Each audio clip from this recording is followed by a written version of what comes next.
Ce journal vous est offert par DACO SARL, société d'expertise comptable et de fiscalité.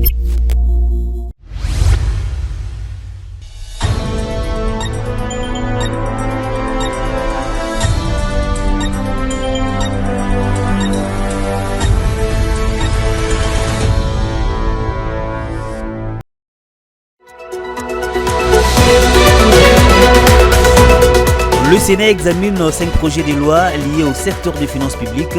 Sous la conduite de Jean-Michel Samalou Koundé, les sénateurs et les ministres des Finances Doudou Famba ont débattu de 5 projets de loi cruciaux. Sous les thèmes innovation, automatisation et main-d'œuvre non reconnue, le lancement à Kinshasa de la première édition du salon de l'imprimerie s'est ouvert ce mercredi 4 juin 2025 à Kinshasa. La province de Lualaba se mobilise pour accueillir le chef de l'État. À l'issue, une rencontre a eu lieu entre les coopératives minières de la province et les autorités provinciales. Élément à suivre dans ce journal.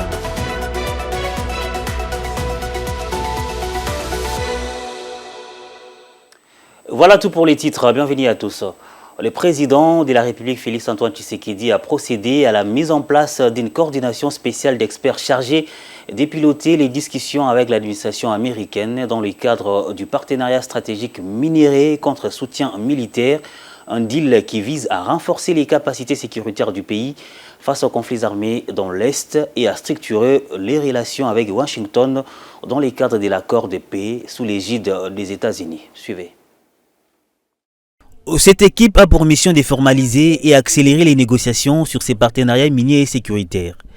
Elle se compose de 3 personnalités issues du cabinet du président, dont 2 ministres, à savoir Thérèse Kaikwamba Wagner, ministre d'État en charge des Affaires étrangères, et Kizito Pakabomba Kapinga, ministre des Mines, mais aussi Guy Robert Lukamankunzi, président du conseil d'administration de la GECAMINE SA, la plus grande entreprise minière publique de la RDC.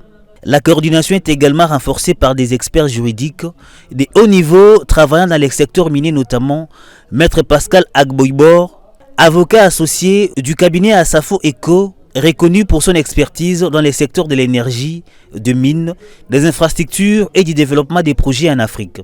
Ce secrétariat technique, appuyé par un groupe de 22 experts, accompagnera cette équipe. Les rôles consistera à produire des rapports réguliers sur l'état d'avancement de négociations, ainsi que sur le résultat de la mise en œuvre de cet accord. Dans la suite, la Communière SA, qui est une entreprise publique du secteur minier, et les cadastres miniers feront également partie de ces experts techniques. Pour Kinshasa, cette étape est stratégique car il s'agit d'accélérer les discussions et de soutenir la mise en œuvre concrète du partenariat R2C-USA. L'accord tant espéré vise à stabiliser la situation sécuritaire en RDC tout en valorisant les ressources naturelles stratégiques du pays. Mais pour qu'il porte ses fruits, plusieurs conditions devront être remplies, et notamment la transparence des négociations, le respect du cadre légal congolais et surtout la capacité à garantir des retombées économiques équitables pour l'ensemble de la population congolaise.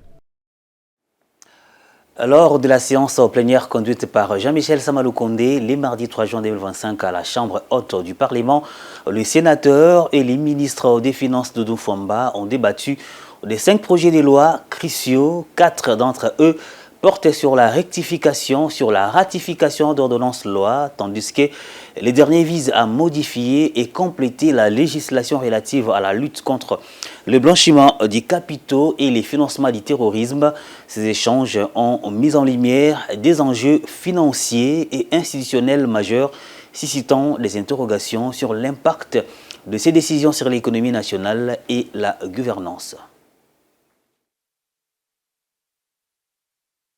Les sénateurs et le ministre des Finances Doudou Famba ont procédé à un examen approfondi de plusieurs projets de loi, notamment la ratification des accords de prêt conclus avec le fonds de l'OPEP, évalué à 30 millions de dollars américains, et les fonds africains de développement, estimés à 12,5 millions de dollars pour les infrastructures et les ressources en eau transfrontalières avec la RCA.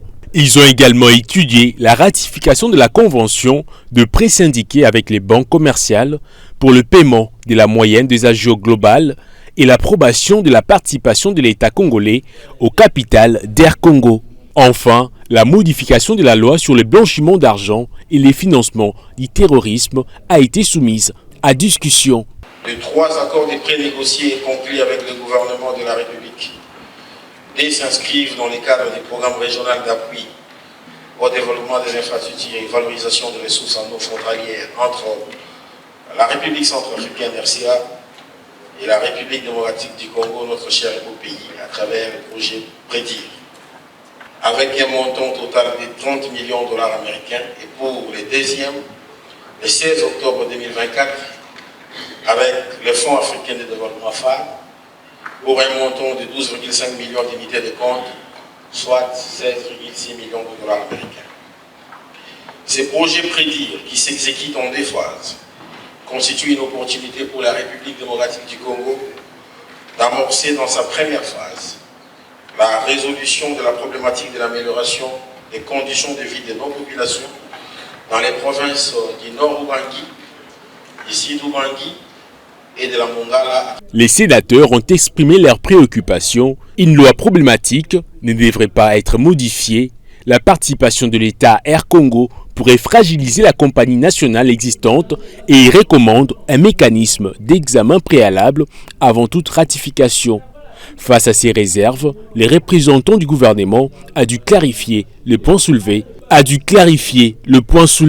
L'adoption du texte a finalement été reportée à la séance plénière suivante. Lors de la même plénière, le ministre des Finances Doudou Famba a répondu à la question orale avec débat du sénateur Christophe Lutundula sur les fonds versés par les trésors publics à la Caisse nationale des péréquations pour l'exercice 2024 et celui en cours.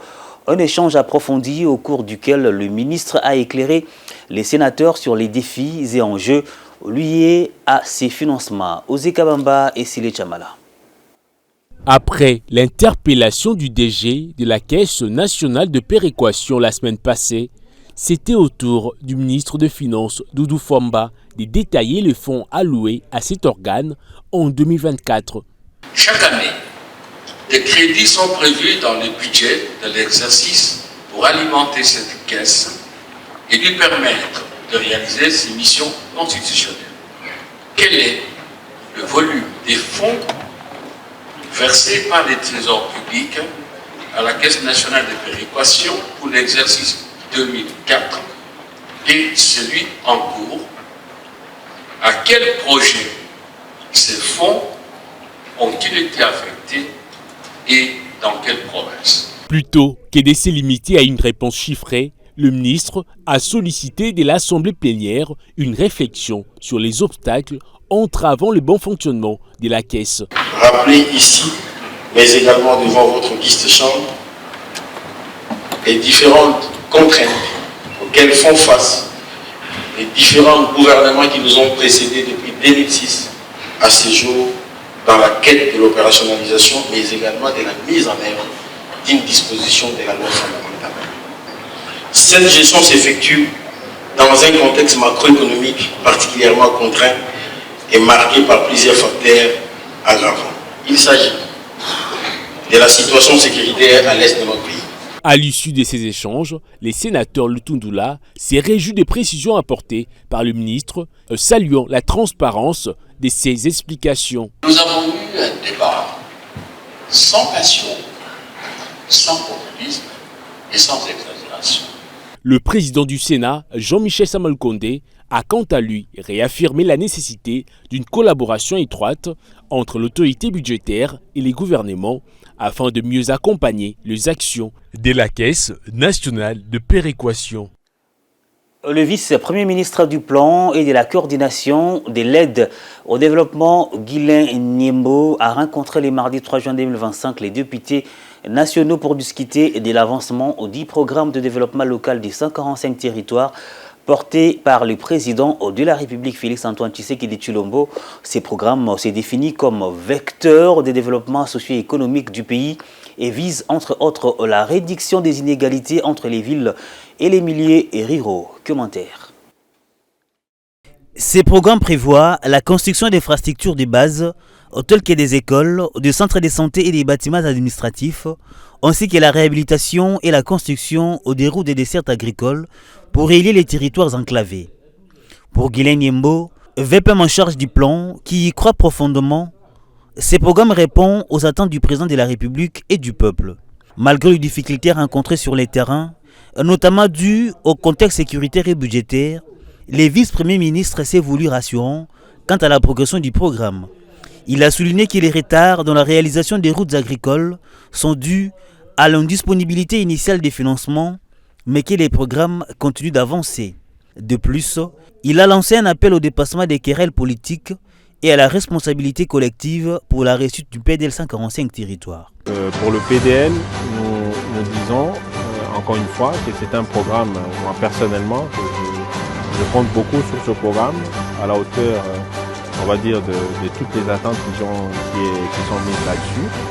Le président de la République attend beaucoup de ce programme, la population n'en parlons pas, donc c'est quand même quelque chose que nous prenons très au sérieux. Et d'ailleurs c'est pour ça que j'insiste beaucoup sur la polémique, pour qu'on quitte les zones des polémiques. Et le plus important ici, c'est que nous tous ensemble, députés, ministres, structures dédiées pour le PDL, que nous puissions ensemble travailler pour que nous puissions réaliser ce programme comme nous. Pour ces derniers, les gouvernements restent engagés à mener ces programmes à terme, avec pour objectif principal de développer les routes et dessertes agricoles et les économies locales, car c'est dans ces secteurs que se trouve l'emploi, le revenu et le bien-être pour les populations ou des territoires les plus reculés. Point n'est besoin de faire de l'amalgame, notamment en ce qui concerne la rente des survies et des dépendants des militaires. Ne peuvent bénéficier de cette rente que des dépendants de militaires enregistrés dans la base des données au niveau de l'administration. C'est les porte-parole des FRDC, le général-major Sylvain Ekenge, qui l'a dit au cours d'une conférence de presse organisée dans la soirée et dès mardi 3 juin 2025. Betty Tanfoumou en parle dans ses commentaires.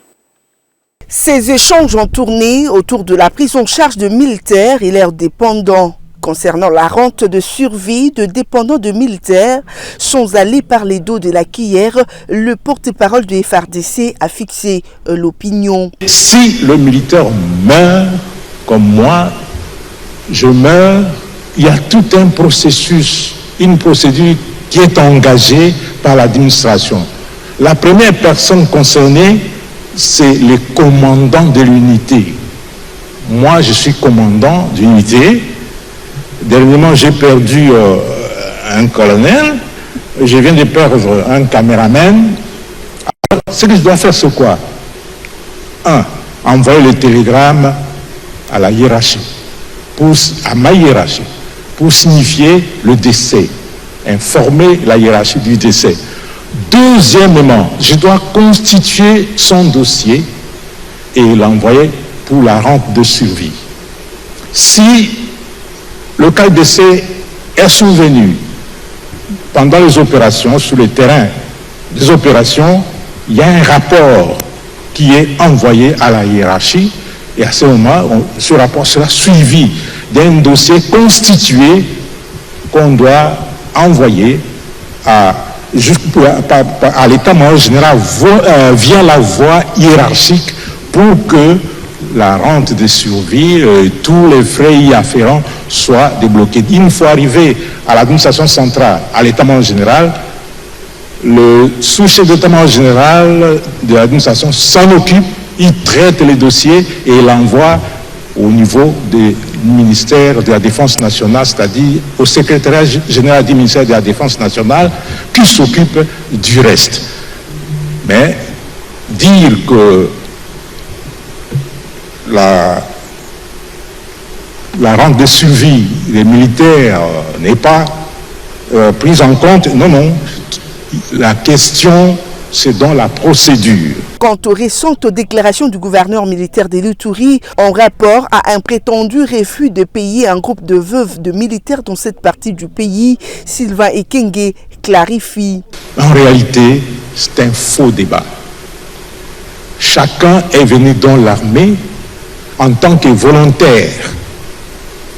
chacun pose les actes à titre individuel, et lorsque ces actes vont à l'encontre de la loi, eh bien, l'autorité sanctionne individuellement les contrevenants. Et on ne peut pas venir nous parler des officiers swahiliphones qui sont ciblés. Non, il n'y a pas que les officiers swahiliphones. Il y a aussi les officiers généraux d'autres espaces linguistiques qui sont aujourd'hui aux arrêts. Ces derniers a affirmé qu'au sein de l'armée, il n'existe pas de communauté et que tout militaire a pour communauté la République démocratique du Congo. Une affirmation faite suite aux rumeurs faisant état du traitement dégradant qui serait infligé à un groupe de généraux originaires du Katanga. Faux, rassure Sylvain et Kenge. Lancement, c'est mercredi 4 juin à Kinshasa de la première édition du Salon de l'imprimerie placé sous les thèmes innovation, automatisation et main-d'œuvre non reconnue. Cette activité réunit au centre culturel de Kinshasa les acteurs du secteur pour échanger durant 4 jours autour des opportunités et principaux défis du marché de l'imprimerie en RDC. Occasion également de formuler quelques recommandations pour promouvoir les secteurs au profit du développement socio-économique du pays. Igor Biwaka et Joe Manana. Pour une première fois de l'histoire du pays, la République démocratique du Congo abrite le salon de l'imprimerie. Initiée par Sandra Nzolantima, la première édition de cette activité d'envergure économique regroupe du 4 au 7 juin les acteurs du secteur de l'imprimerie pour aborder les principales questions qui touchent ces marchés.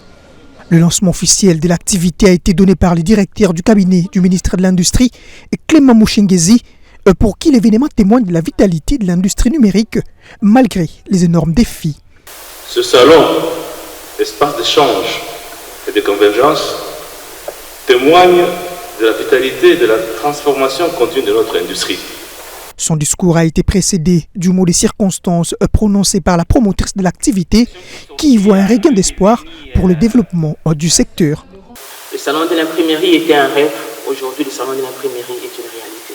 Que cela soit un départ pour une innovation dans le secteur de l'imprimerie, que cela soit un départ pour un échange dans le secteur de l'imprimerie, que cela soit un départ pour l'évolution dans le secteur de l'imprimerie, que cela soit un départ pour une formation dans le secteur de l'imprimerie et que cela soit un départ pour la création des industries dans le secteur de l'imprimerie. Après la coupure du ruban symbolique, signe du déroulement effectif des activités, je déclare donc ouvert ce premier salon de l'imprimerie RDC 2025. Sous nos applaudissements, s'il vous plaît. La première journée s'est clôturée par la visite des différents stands. Pour mémoire, ce salon de l'imprimerie est placé sous les thèmes innovation, automatisation et main-d'œuvre non reconnue. Au cours de cette même activité, les acteurs du secteur de l'imprimerie se sont largement étendus sur les difficultés d'entreprendre dans les marchés de l'imprimerie en République démocratique du Congo. Il s'agit notamment de la difficulté de trouver une main-d'œuvre qualifiée. En parallèle, ils ont décliné les opportunités qui représentent ces marchés générateurs d'emplois. On les écoute. On a vraiment un sérieux problème ici chez nous au niveau des compétences. Que ce soit les compétences comment utiliser la machine, que ce soit les compétences comment installer la machine, que ce soit les compétences comment maintenir la machine. C'est une chose qui nous pose beaucoup de problèmes.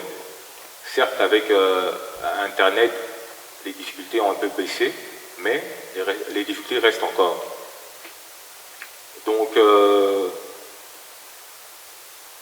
à ce sujet-là, c'est un point sur lequel on devrait faire un effort, où les jeunes devraient faire un effort pour savoir comment travailler, comment installer, comment maintenir les machines d'imprimerie. Par rapport aussi à... Ce sont des escaliers qui nous permettent aussi de monter. Pour moi, la plus grande difficulté, c'était l'accès à l'information. Vous savez, dans la salle, parmi nous ici, il y a ceux-là qui ont cette passion d'ouvrir une imprimerie, mais le problème, ils ne savent pas par où commencer, ils ne savent pas qu'est-ce qu'il faut acheter, Et ils ne savent même pas qu'est-ce qu'on appelle une impression. Dans tout ce qu'on fait, il faut chercher à apprendre. C'est d'abord ça. Excellente nouvelle pour la République démocratique du Congo. Les conseils d'administration de la Banque mondiale viennent d'approuver ce 3 juin un crédit de 250 millions de dollars américains pour le financement du projet INGA 3. Et ces programmes, dont le coût total s'élève à 1 milliard de dollars américains, permettra à la RDC de résoudre les manques d'accès à l'énergie, un des principaux obstacles à la transformation économique du pays. Igor Biwaka pour plus de détails. Finalement, le projet INGA 3 va être matérialisé. Le financement de la Banque mondiale vient de lever l'équivoque qui précédait la réalisation de cet ambitieux projet dont le coût total s'élève à 1 milliard de dollars américains.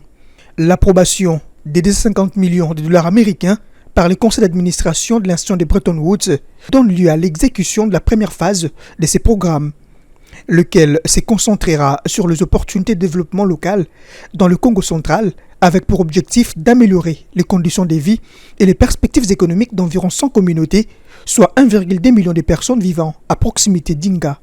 Pour Albert Zefak, directeur pays de la Banque mondiale, ces financements donnent à la RDC l'opportunité de transformer véritablement ses ressources naturelles en croissance économique.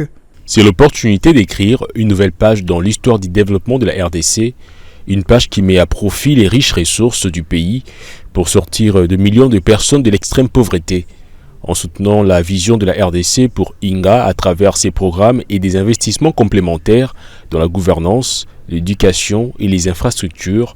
Le groupe de la Banque mondiale, avec ses partenaires, peut contribuer de manière significative à convertir les ressources naturelles de la RDC en croissance économique, création d'emplois et développement humain pour le peuple congolais. Grâce à ses soutiens financiers et techniques, l'Agence pour le développement et la promotion du projet Grand INGA, ADP en sigle, peut ainsi gérer ses programmes et finaliser les préparatifs de la construction de cette centrale hydroélectrique de grande envergure devant générer jusqu'à 11 gigawatts. Au terme de la complexité technique et politique de ces projets, les travaux préparatoires et la construction pourront prendre une décennie. À noter que ces programmes s'exécutent dans un contexte où le déficit en énergie est très significatif en RDC. Seuls 21% de la population bénéficie d'un raccordement à l'électricité. L'objectif du gouvernement est d'atteindre plus de 100% à l'horizon 2030. Et les gouverneurs du Congo central, grâce à Bilolo, a donné les coups d'envoi officiels des travaux de construction et de réhabilitation de la boucle d'Inkisi le mardi 3 juin à Kisantu, dans les territoires des Mandimba. Cet événement a été rehaussé par la présence du vice-président de l'Assemblée provinciale ainsi que des divers députés provinciaux et autres invités. Le gouverneur Grace Kwanga Bilolo a été chaleureusement accueilli à cette cérémonie lors de cette visite à Kisantu, dans le territoire de Mandimba, pour présider le lancement des travaux de construction et de réhabilitation de la boucle d'Inkisi, en présence de nombreuses autorités qui ont honoré cette cérémonie de leur présence. Ce projet de route, qui a longtemps été attendu par les habitants locaux, représente une étape cruciale de la réhabilitation des infrastructures de cette partie de la province. L'enclavement des localités autour d'Inkisi a souvent freiné le développement agricole et économique, et la matérialisation de ces travaux est perçue comme un signal fort envoyé par l'exécutif provincial. Prenant la parole, le gouverneur Grace Bilolo appelle les autorités locaux et coutumières à s'associer avec l'entreprise CISC pour s'assurer d'une bonne réalisation des travaux. À vous, autorités coutumières et locales, en collaboration avec vos administrés, je vous exhorte à vous approprier de nos efforts faisant de ces travaux le vôtre, en vous associant à l'entreprise SIC pour la bonne exécution de ces travaux. Et vive la République démocratique du Congo, et vive les territoires de Mandimba, et vive le Congo central. Il convient de noter que ces projets s'inscrivent dans la vision du président de la République et sont financés grâce au payage de la route nationale numéro 1. Les conseillers de la gouverneure du Lualaba en charge des mines et celui de la jeunesse ont rencontré les responsables des coopératives minières de la Provence le lundi 2 juin 2025 à l'hôtel Campi Yaboma de Kolwezi. Miki Masuka Saini et Christian Kanindou ont invité ces grands travailleurs à se mobiliser pour réserver un accueil délirant au président Félix Tshisekedi lors de son prochain séjour à Kolwezi pour présider la 12e conférence des gouverneurs et bien d'autres activités. Les responsables des coopératives minières œuvrant dans différents sites artisanaux de la province du Lualaba ont échangé dans la soirée de ce lundi 2 juin 2025 à l'hôtel Campi Yaboma de Kolwezi avec les conseillers de la gouverneure Fifi Masuka Saini pour préparer l'arrivée du président de la République et son accueil. Les conseillers en charge des mines, Miki Masuka Saini et son collègue chargé de la jeunesse ont sensibilisé ces responsables miniers, gérant près de 450 000 creuseurs dans leurs sites respectifs à réserver un accueil chaleureux au président Tshisekedi qui séjournera au Lualaba pour présider la 12e conférence des gouverneurs qui se tiendra du 10 au 13 juin prochain. Par la même occasion, il procédera à une série d'inaugurations d'ouvrages construits sous son impulsion par sa meilleure élève de l'Union sacrée de la nation. Prenant la parole, Christian Kanimbu a, dans un langage clair, rappelé le message de l'autorité provinciale lors de l'audience qu'elle leur avait accordée il y a peu, celui de mobiliser un grand nombre d'exploitants miniers artisanaux. Échange et tout, comme Barry a annoncé, il a tourné autour et arrivé du chef de l'État. Son Excellence Madame le Gouverneur, elle compte beaucoup sur vous en tant que partenaire privilégié YAC. Nanimouile espoir, il est égunayo envers moi parce que les statistiques montrent que la province du Lualaba compte pour elle-même 400 et quelques mille creuseurs. Tu as eu assez na moué, na cheye, tu as dit reconnaître mon chef de l'État, Félix Antoine Tshisekedi Tshilombo. Miki Masuka Saini a quant à lui martelé l'importance de la sécurité visant à préserver les bonnes pratiques en sensibilisant cette catégorie des ouvriers à se mobiliser davantage. Le chef de l'État, il a toujours eu l'oreille au secteur minier. Nous devons tous nous impliquer afin que dans tous les sites, dans toutes les carrières, ma dépôt, partout, qu'il n'y ait pas vraiment ma fujo, ma désordre, tout ce qui est comme désordre, fujo, nous devons les dénoncer, nous tous ensemble. Le président préfère dans le domaine et tout que nous défendons valablement. Les coopératives vont évoquer quelques préoccupations qui pourraient aider à la réussite de cette démarche et ont promis de s'y impliquer. Na tunalancé message yetu ya kusema tuko pre juu ya kumpokelea chef de l'État mu province yetu ya Lualaba, na tuko tayari kumpokelea siku yenyewe atafika hapa, na tunapitisha hii communique kuba exploitant bote betu ba creuseur ya kusema mobilisation yetu isha kuanja mu masiti yote, na tutendelea jusque le jour où chef de l'État atafika mwetu mu Lualaba, na tunamsouhaiter le bienvenu d'avance parce que nous sommes prêts pour d'abord valoriser notre province par rapport à ma infrastructure ilifanyika mu province yetu Lualaba. C'est pourquoi nous sommes mobilisés beaucoup plus du accueil yake ya chef de l'État les jours atafika. Nous sommes déterminés du à kumpokelea. Ainsi, tous les Lualabais sans distinction aucune sont appelés à se mobiliser pour accueillir avec plaisir et enthousiasme les premiers d'entre les Congolais. Petit info Moubok pour la revue des presses.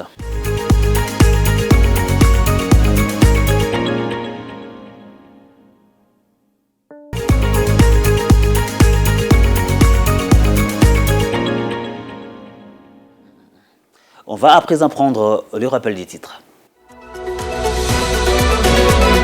Le Sénat examine 5 projets de loi liés au secteur des finances publiques. Sous la conduite de Jean-Michel Samalou Koundé, les sénateurs et les ministres des Finances de Doufamba ont débattu de 5 projets de loi cruciaux. Sous les thèmes innovation, automatisation et main-d'œuvre non reconnue, le lancement à Kinshasa de la première édition du salon de l'imprimerie s'est ouvert ce mercredi 4 juin 2025 à Kinshasa. La province de Lualaba se mobilise pour accueillir le chef de l'État. À l'issue, une rencontre a eu lieu entre les coopératives minières de la province et les autorités provinciales. Et vous l'avez suivi dans ce journal.